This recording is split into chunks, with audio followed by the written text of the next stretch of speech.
Good day to our veterinarians from across Asia and all over the world. The Federation of Asian Veterinary Associations, or FAVA, is back for another webinar, this time for a comprehensive look at Asian Veterinarians' AMR Action Plan. This webinar is co-presented by the Philippine Veterinary Medical Association and the Japan Veterinary Medical Association, and is supported by the Food and Agricultural Organization of the United Nations. That's right, partner. This will serve as a follow-up to our successful event last month that focused on the Philippines' role in Asia's fight against AMR. This time, though, we are taking a broader look at antimicrobial stewardship in Asian level. Today, we have a loaded cast of resource speakers, namely Dr. Rodolphe Mader, Dr. Edna Zenaida Villacorte, Dr. Luinda Bueldrias, Dr. Masako Sakai, Dr. Yoko Shimazaki, and Dr. Mary Jo Gordon Silio, who will truly enrich our veterinarians' knowledge and expertise in addressing antimicrobial resistance. And good news to our veterinarians from the Philippines. The Professional Regulation Commission will be granting 3 CPD points to those who will complete this webinar. So sit back, relax, and learn from our speakers in the next couple of hours for absolutely free. This is Dr. Eugene Mende, President of the Philippine Veterinary Drug Association. And I am Dr. Corazon P. Occidental, your treasurer at FAVA, and we will be your host for today's event. Before we formally open today's discussions, let us welcome FAVA President Dr. Kwasa Nisamuddin bin Hassan Nisan, followed by Dr. Kashan Wongsataphorn Chai, Regional Manager of the Emergency Center for Transboundary Animal Diseases at the FAO Asia and the Pacific Office. For these messages,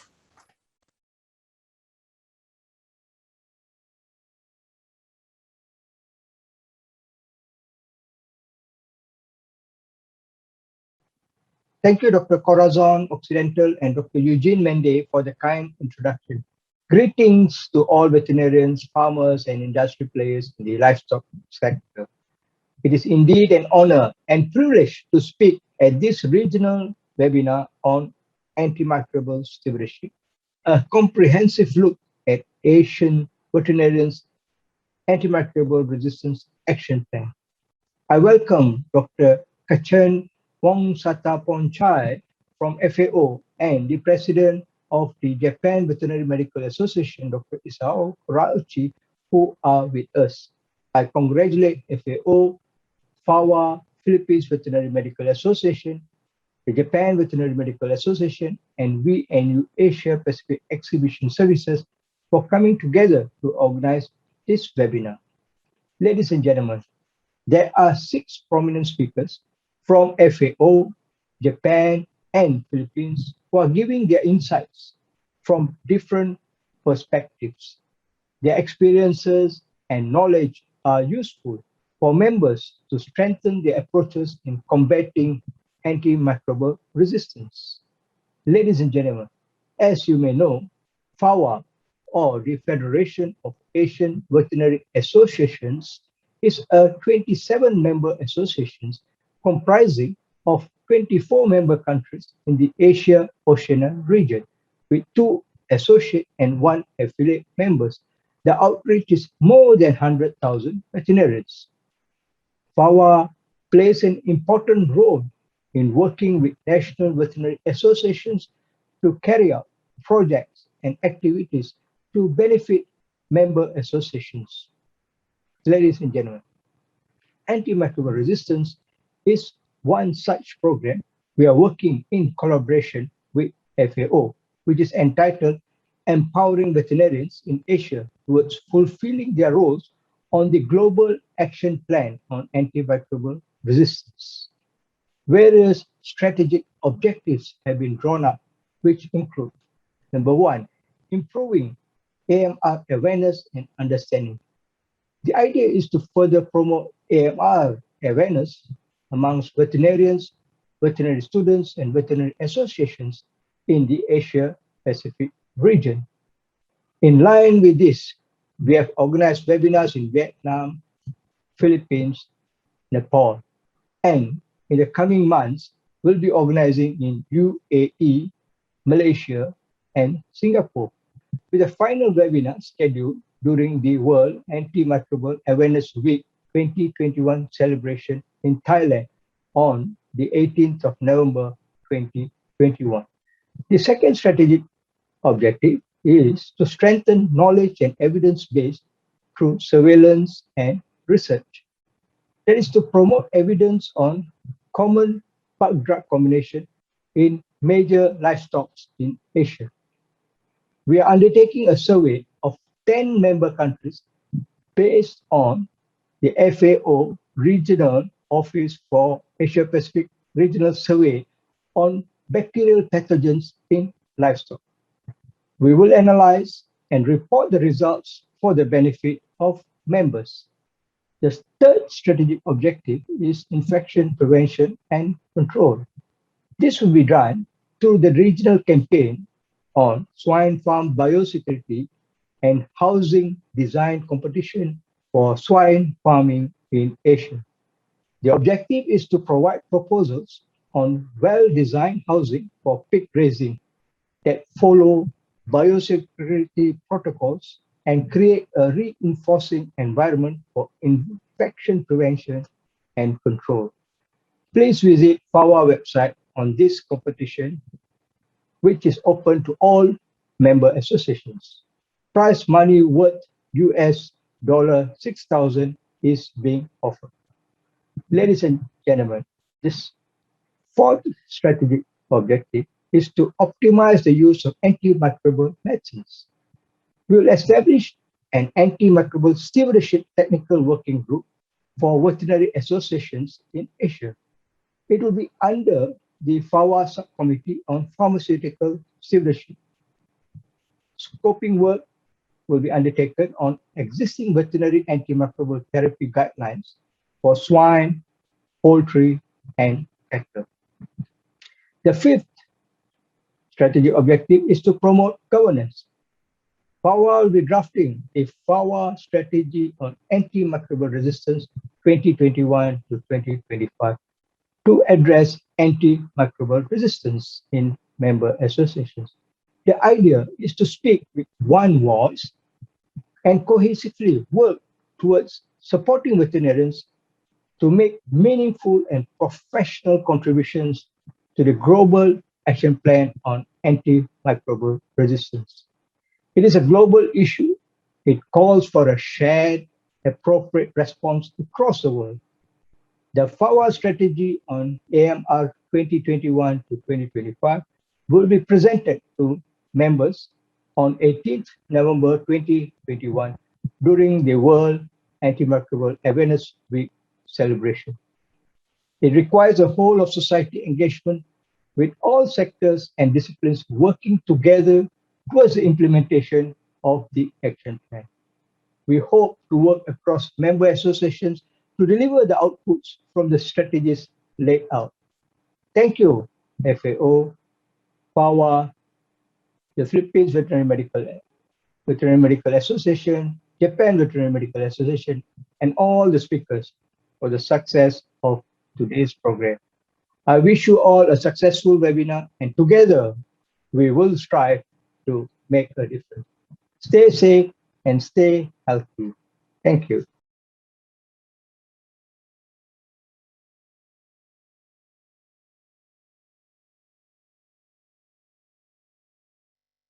Well, good afternoon, everyone. Dr. Occidental, Dr. Mende, and Dr. Kwasa, my fellow guests of honors, all the invited speakers, and certainly everyone who joins this webinar.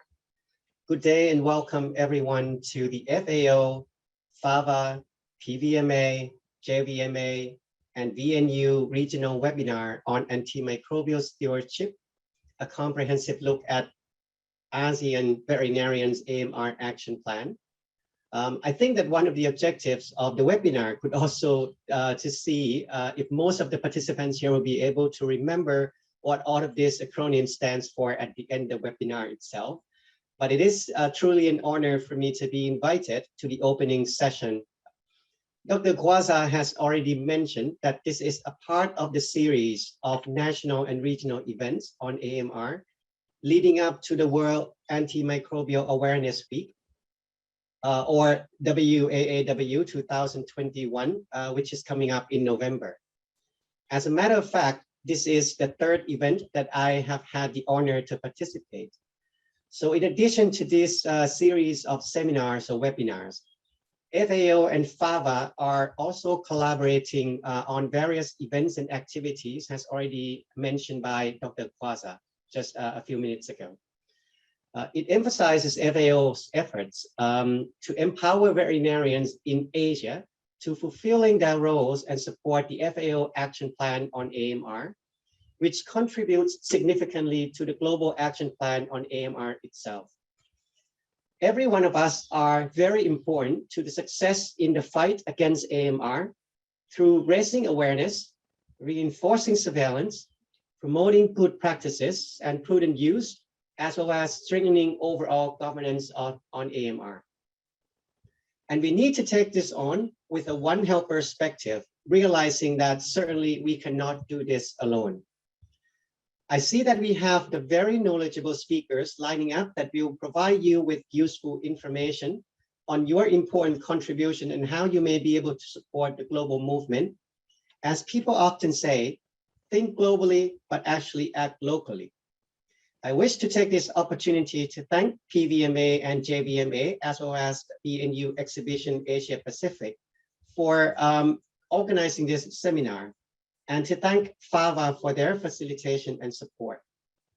Thanks also to the invited speakers from PVMA, JVMA, University of the Philippines, Japan Math, my FAO colleagues, and of course, very importantly, all participants who are here today. I really wish that we all learned something new and useful today, and I also wish you, similar to what Dr. Kwasa said, in this era of pandemics, stay healthy, stay well. Thank you very much. Over back to you. Thank you, Dr. Hassan Nizam, and of course, Dr. Wangsat Pornchai for those inspiring opening remarks. Very fitting for the situation that we have right now. Our high caliber and renowned speakers from across Asia have prepared 6 very interesting topics for you today. I know a lot of you are already looking forward to these presentations, so without further ado, let me introduce to you our first speaker. Presenting first is a regional antimicrobial stewardship specialist at FAO-RAP in Bangkok since 2021. Prior, he was a regional antimicrobial usage specialist in Bangkok from 2020 to 2021.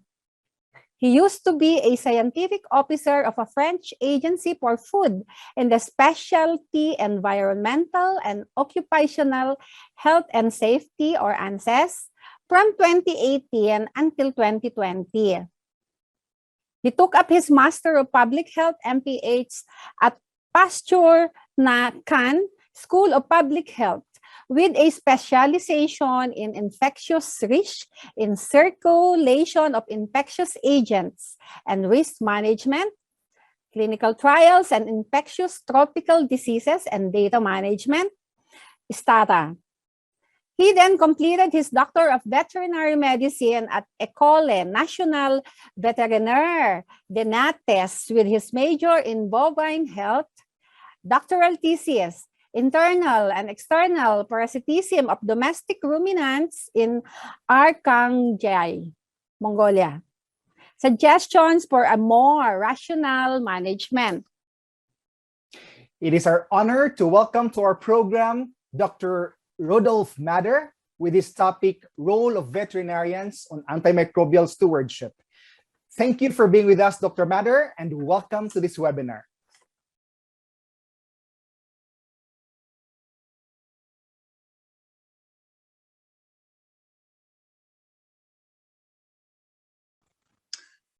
Hello, everyone. My name is Rodolphe Meijde. I'm a regional antimicrobial stewardship specialist at FAO Rap, and I'm pleased to be giving you a presentation on the role of veterinarians in antimicrobial stewardship.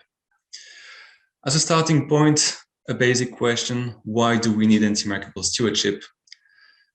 Well, because AMR has a huge impact on human health, as well as animal health and environmental health, as you know. Here are some figures regarding the human sector from this report that I'm sure most of you know. It was estimated that 700,000 people die every year due to AMR, and that this number is expected to climb to 10 million deaths per year by 2050. On this illustration, you see that not all regions will support the same burden of AMR. Asia and Africa are going to suffer the most from this issue. And it's not only a health issue, it's also an economic problem. From this report of the World Bank, basically, well, I extracted this illustration. The thing to capture from this is that basically AMR could cause the same economic impact as during a financial crisis every year. So here it's these bars show the decrease in the loss in GDP during the 2008 and 2009 financial crisis, and you could see even stronger losses in a high AMR scenario by 2050. So considering that one of the most influential factor of the AMR situation is linked to the use of antibiotics, I think this is a good reason for focusing a little bit more on antimicrobial stewardship. So what is it in the end, antimicrobial stewardship? A lot of people speak about it, but not everyone has the same understanding of what it is. Definitions vary, and between people, also between sectors, but in the end, this group of researchers have tried to propose definition of antimicrobial stewardship. This is the one I'm using, but it was also endorsed by various organizations such as WHO. So it's a coherent set of actions which promote the responsible use of antimicrobials. So in this definition, it's well specified that antimicrobial stewardship focuses on closely to what is linked to the use of antimicrobials. It does not go further. So, for example, there's a difference between biosecurity and antimicrobial stewardship.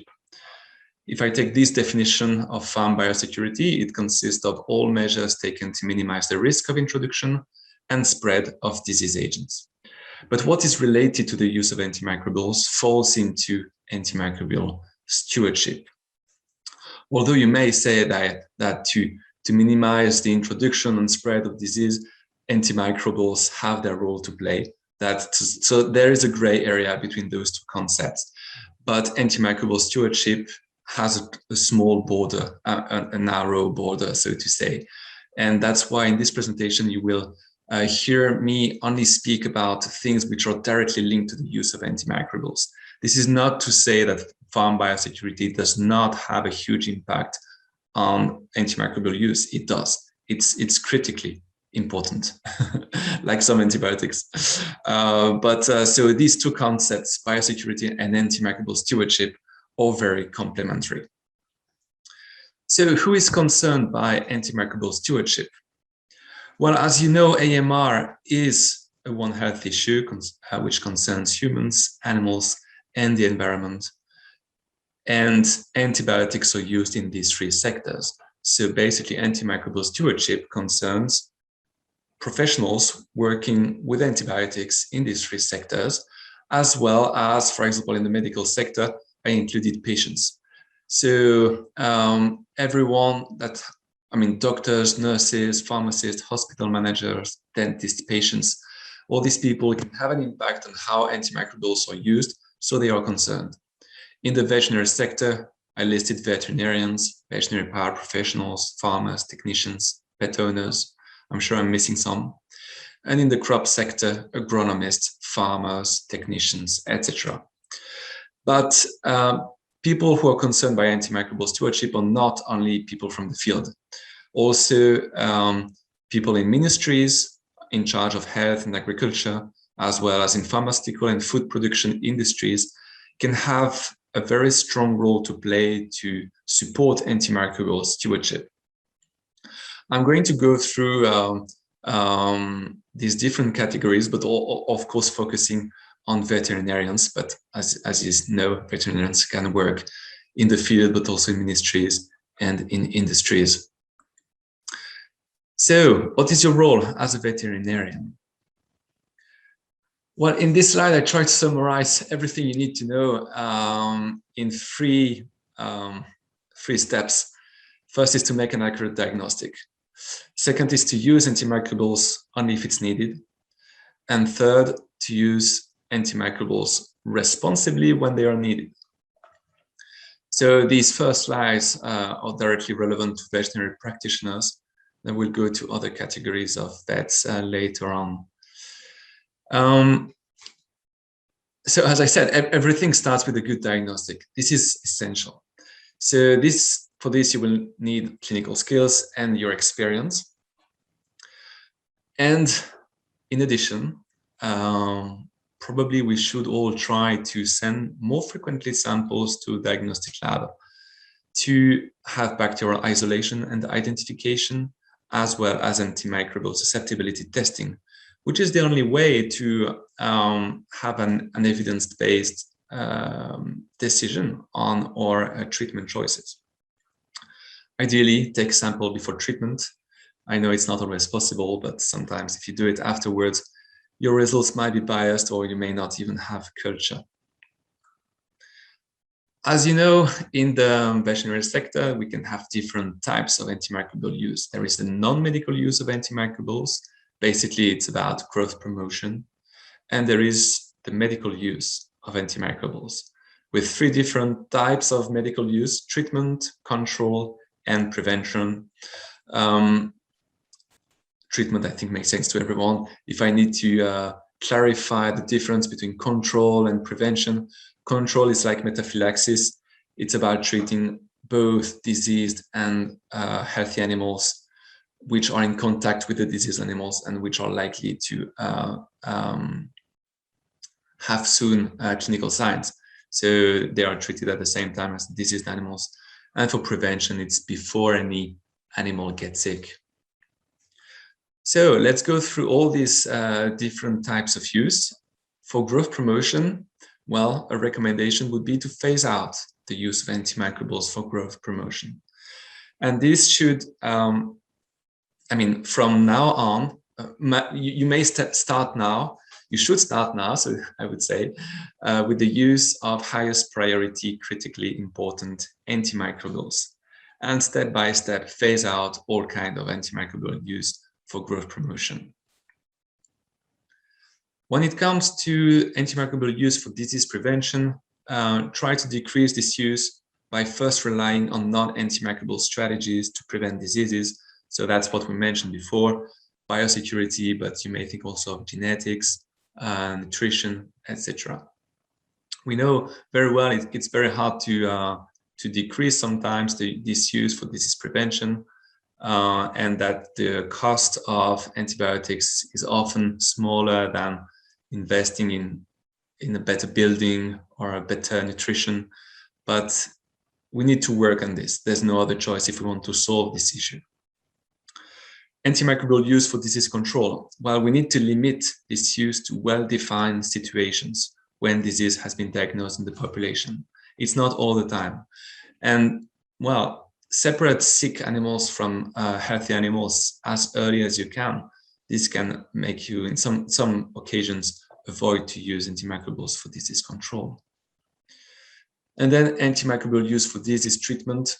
For sure, we need antimicrobials for animal health and welfare, but treat them with antibiotics only when you diagnose a bacterial disease.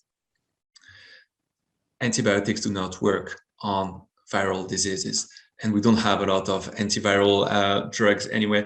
in the veterinary sector. So I should write here in the title actually antibiotic use. But you may still use antibiotics when you have a viral disease, but you have a strong risk of secondary bacterial infection. I'm thinking, for example, of bronchopneumonia in cattle, which are caused first by viruses, but they are often frequent.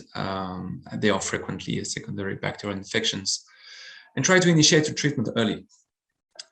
Otherwise, if you have a chronic infection, then you will have to use more antibiotics, and success of treatment is the rates of success are decreasing. What antimicrobial should I use? This is a tricky question, but some basic principles here. Use narrow spectrum antimicrobials whenever possible, for example, penicillin. Use critically antimicrobials only when necessary. When I say penicillin, it was penicillin, of course. You may have a look at this document to have a closer look at the different categories of antibiotics, antimicrobials actually in the title, from WHO, and follow national regulations in case of extra label use.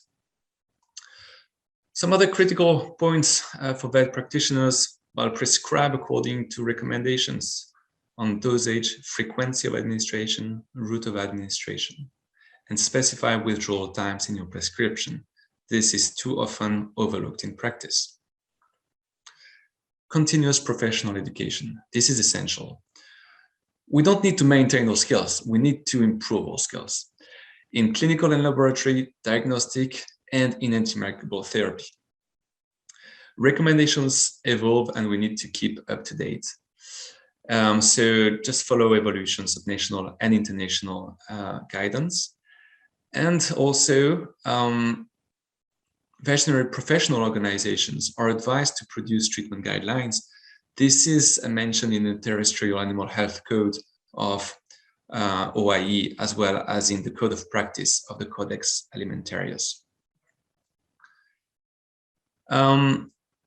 Veterinarians also have a role to play as part of their farmer-veterinarian cooperation. Make sure that, it is our responsibility as veterinarians to make sure that the farmer comply with our prescription. So, so it's essentially essential to accompany farmers. Do not deliver half treatments, and educate your farmers at using antimicrobials properly, storing antimicrobials properly, and respecting withdrawal times. You may provide also some tips, such as don't give the milk from treated cows to calves to avoid any additional selection pressure in the gut of calves. Antimicrobial access. Antimicrobial stewardship is also about preserving animal health and welfare. So let's make sure we do not have drug shortages. And let's buy antimicrobials only from legal sources. Now, if we go to other categories of veterinarians, so in food production industries to start with, you may develop antimicrobial stewardship programs with your farms. This can have a huge impact on antimicrobial use. Follow trends in consumer expectations. Their expectations and awareness on the need to have high quality food is increasing, and the issue of antibiotic use becomes more and more sensitive to consumers, farmers as well. Antimicrobial stewardship can also be good for business. You can develop certification programs, but also mentioning here that antibiotic residues in imported aquaculture products, for example, 28% of EU rejections and 20% of US rejections are due to these residues. So better control on the antimicrobial use could be good to avoid also these residue issues. Regarding pharmaceutical industries, well, let's ensure antimicrobials are used properly. Pharmaceutical industries have a strong role to play in this, and do not promote the use of critically important antimicrobials in veterinary medicine. avoid drug shortages. This is good for business as well, and contribute to veterinary and farmer education in antimicrobial stewardship. Your voice is heard by these partners, so it's part of your responsibility. Ensure the production of good quality antimicrobials and contribute to the fight against illegal drugs. And for this, we would be very happy to support you in this effort. Well, everyone is concerned, so now just a short slide on veterinary teachers and students. Just spread the word, not the germs, raise awareness around you. You're very often more sensitized than others. And so yeah, you still have, you have a very important role to play in this as well. We need to be more sensitized. Veterinarians working in ministries of agriculture. Well, as part of your national action plan, developing and funding monitoring systems for AMR and AMU are very useful to develop sound antimicrobial stewardship programs. Vets in the field need to know resistance levels to the bacterial pathogens they give antimicrobials against.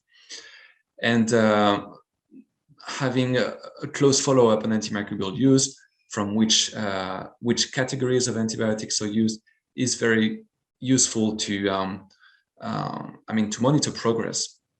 And AMU monitoring is very useful to set reduction targets, which could be done per class of antimicrobial, for example. Of course, you have a role to play in regulating antimicrobial use. We see in Asia many regulations which are changing, so which is a positive sign. And of course, National Action Plan has a strong role to play to raise awareness. FAO has issued this document, which is here to identify some possible gaps in policies. This is a tool for you for ministries, for governments. Feel free to reach out to us if you need any support. Just to say that FAO is issuing a number of documents to support countries and farmers and vets in better using antimicrobials. You may check them online. Now to finish this presentation, I just would like to present you a little bit on the FAO Rap Strategy to support you to improve antimicrobial stewardship.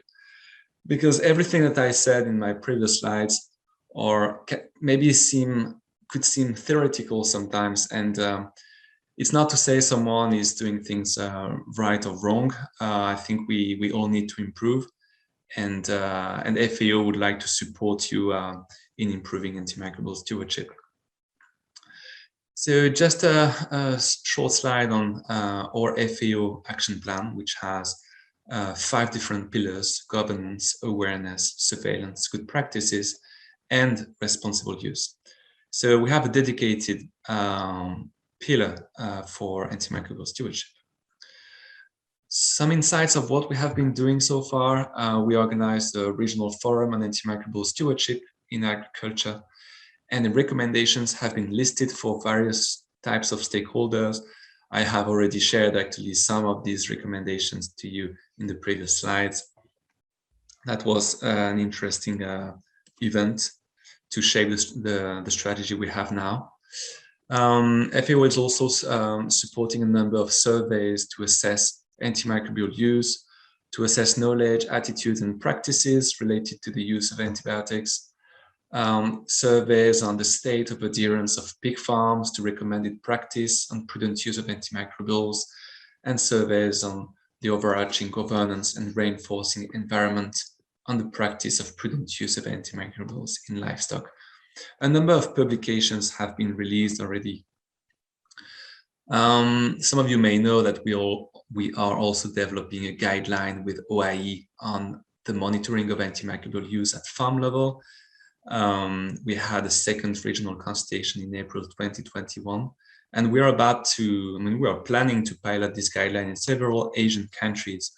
So this will be useful also to advise antimicrobial stewardship programs.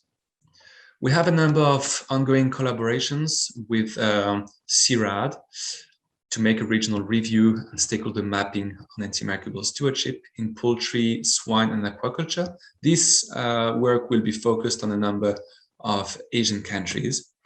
And we also have a collaboration with IHPP, the International Health Policy Program, with many different activities, but just mentioning two here: making a policy assessment of voluntary optimization of antimicrobial consumption in swine and poultry in Thailand, and a review of alternatives to antimicrobials. Of course, we have a very nice and fruitful collaboration with FAVA called Empowering Veterinarians in Asia towards fulfilling their roles on the Global Action Plan on Antimicrobial Resistance, with a number of activities which are listed here. And yeah, we are very happy of having this partner to promote antimicrobial stewardship. And a short advertisement on the WOW Farm Design Challenge 2021. It's about biosecurity, but this is supporting the fight against AMR. That's the end of my presentation. Thank you very much for your attention, and I hope you have a very interesting webinar. Thanks for your attention. That was comprehensive. Thank you so much, Dr. Matter. We'll see you again later in the panel discussions. Speaking of that, if you have questions for our speakers regarding their talks, do not hesitate to let us know by sending your messages via chat. We will be having an open forum after all our speakers are done with their presentations. Moving on to our next speaker, I'm sure she is familiar to our Filipino veterinarians in the audience. Our second speaker this afternoon is the Speaker of the House of Delegates at the Philippine Veterinary Medical Association and Chairperson of the National Advisory Committee for Animal Disease Control and Emergencies, or NACADSE. She holds a Doctor of Veterinary Medicine degree and specializes in food safety and its impact on animals and humans, and also on the improvements of the feeds industry. Additionally, she specializes on avoiding animal diseases and its relation to animal feeds. Presenting to us the topic, mitigating the struggle against AMR through judicious veterinary medical practices. Let us all welcome Dr. Edna Zinaida B. Villacorte.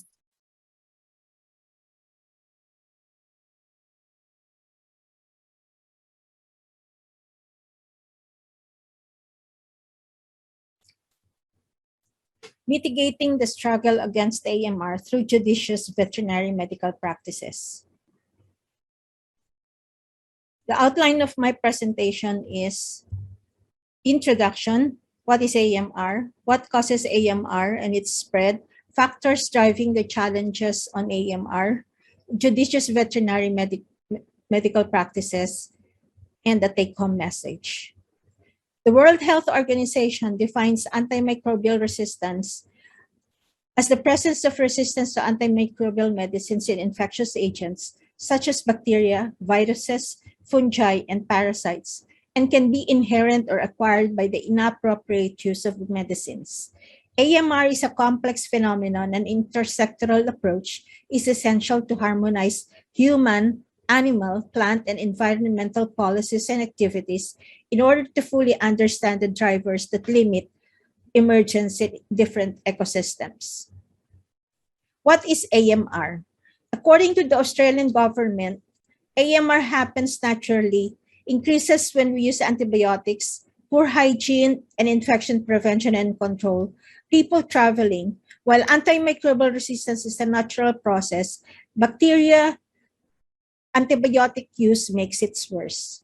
Bacteria can become resistant to antibiotics when they turn on certain internal resistance processes, change to protect themselves from an antibiotic, or receive resistant genes from other bacteria. What are the causes of AMR? When we misuse or overuse antibiotics, AMR develops. Some bacteria may die, but the resistant ones survive and multiply. Environmental factors can likewise cause the spread of AMR. WHO has identified limited access to water, especially in developing nations, poor sanitation, and elementary to primitive waste management lead to people getting exposed to fecal matter that host countless bacteria and other organisms and superbugs. These microorganisms find their way in water bodies. Together with other pollutants, an ideal environment is created for the spread of AMR and superbugs that may potentially be untreatable. It provides the opportunity for the bacteria to grow and develop and leads to infection. Infection needs the use of antibiotics for treatment, and the cycle of spread and multiplication ensues. The movement of people across space where there's a multitude of exposure to contaminated objects, animals, air, and others further aggravates the spread of AMR, and the cycle continues. AMR can emanate from animals through direct contact with animals and human sources. Resistant microorganisms can be transmitted. Indirect transmission can occur through the environment and food chain. The moment people or animals become carriers of resistant microorganisms, the spread within and among communities becomes a doubtless possibility. According to FAO, antimicrobials or their residues in terrestrial and aquatic environments, coming from sources as drug manufacturing plants, untreated community sewage, wastewater, runoff from animal operations and crops, are identified to transmission pathways of AMR to emerge and spread. It has been bruited about that most of the world's pharmaceutical companies tend to go into research for non-antibiotic drugs, as it is considered that the development of new antibiotic is less profitable. The worldwide portrayal of AMR is becoming alarming, and the severity of this emergence is predetermined to worsen in the near future. Antibiotic resistance of an animal origin has been proven to contribute to AMR in a significant manner. And in concert with human medicine and environment, actions need to be taken to face this overwhelming issue. The response to AMR has been spearheaded through the One Health Global Action Plan developed by WHO in collaboration with the Food and Agriculture Organization of the United Nations and the World Organization for Animal Health, or OIE. There is also the FAO Action Plan on AMR 21 to 25, and in the Philippines, we have the Philippine National Action Plan to combat AMR for the year 2019-23. The struggle against AMR is a race against time. Further, FAO further highlights that the unchecked spread of antimicrobial resistance AMR is on track to make drug-resistant infections the cause of the next pandemic. It has been emphasized that once individuals become carriers of antimicrobial resistant organisms, the spread among communities and across borders become inevitable. These organisms can find their way in our own midst through products that we consume, through the environment, through our waterways, through our soil, and through our ecosystem. Researchers have concluded that the agricultural sector is a source of antimicrobial resistant microorganisms that adds to this concern. Economic losses and diminished capacities for livestock production are calculated to happen especially in low and middle income countries. FAO, however, is optimistic that such gloomy forecasts will not happen if we act now. The struggle against AMR is a shared responsibility across all sectors: the farmers, the fishing folks, the professionals, the consumers, and the policymakers. AMR applies as well to households with pets or establishments and locations that maintain animals, as these animals can serve as reservoir for antimicrobial resistant organisms when infections in these animals are untreated or incompletely treated. These factors have to be addressed in order to come up with a holistic approach to the problem. There has to be a convergence of solutions for economic productivity, food security, and health of the people.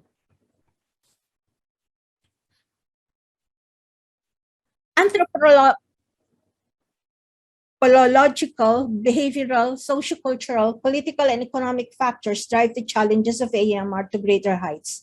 The findings of Collignon et al. Published in Lancet Planet Earth in 2018 and PubMed.gov states that in the univariate analysis, GDP per capita, education, infrastructure, public health care spending, and antibiotic consumption were all inversely correlated with the two antimicrobial resistance indices, whereas higher temperatures, poor governance, and the ratio of private to public health expenditure were positively correlated. The paper interpreted this data collected by saying that it will not be enough to just reduce the use of antibiotics to fight AMR. Addressing hygiene, sanitation, good governance, overall healthcare programs that are influenced by socio-economic situation of the people is mandatory to reduce the AMR. The above factors may not be directly controlled by the veterinarian. Nevertheless, there are factors that can definitely put the veterinarians at the core of providing the AMR solution. Limited biosecurity and production practices lead to an overuse of antimicrobials. Absent or inadequate oversight of AMU in agriculture, with limited access to animal health experts, as well as inadequate training and support for these experts, can worsen the AMR problem. Unregulated sale of antimicrobials without prescriptions are reported to be prevalent in agricultural and poultry supply stores. Although there is a regulation in the Philippines requiring the services of veterinarians in these stores, the monitoring and constant inspection of these stores remain to be a challenge up to now. Availability of counterfeit and low-quality antimicrobials, including products with harmful combinations and subtherapeutic concentrations, heighten the struggle against AMR.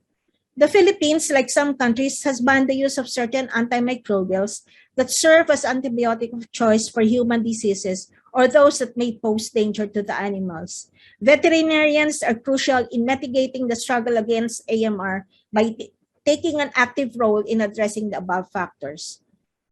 OIE published a document on the responsible use of antimicrobials in veterinary medicine. The document contains the responsibilities of the relevant sectors, such as the competent authority for veterinary drug regulation, the pharmaceutical industry that includes the drug manufacturers and distributors, the veterinarians, the farm owners, and the animal feed manufacturers. The document discusses or recommend ways for judicious use of antimicrobials through marketing authorization, quality control, AMR assessment, establishment of MRLs and ADIs, protection of the environment, post-marketing antimicrobial surveillance, protocols on prescribing, dispensing, labeling, and research for antimicrobials, and data recording and reporting. There are commonalities on the principles on responsible antimicrobial use and AMR prescribed by many countries. Many researchers have undertaken and papers written to discuss antibiotic use on AMR. According to a paper written by Kolovsky, the Center for Disease Control estimates that up to 50% of antimicrobials are unnecessarily or inappropriately prescribed in human medicine.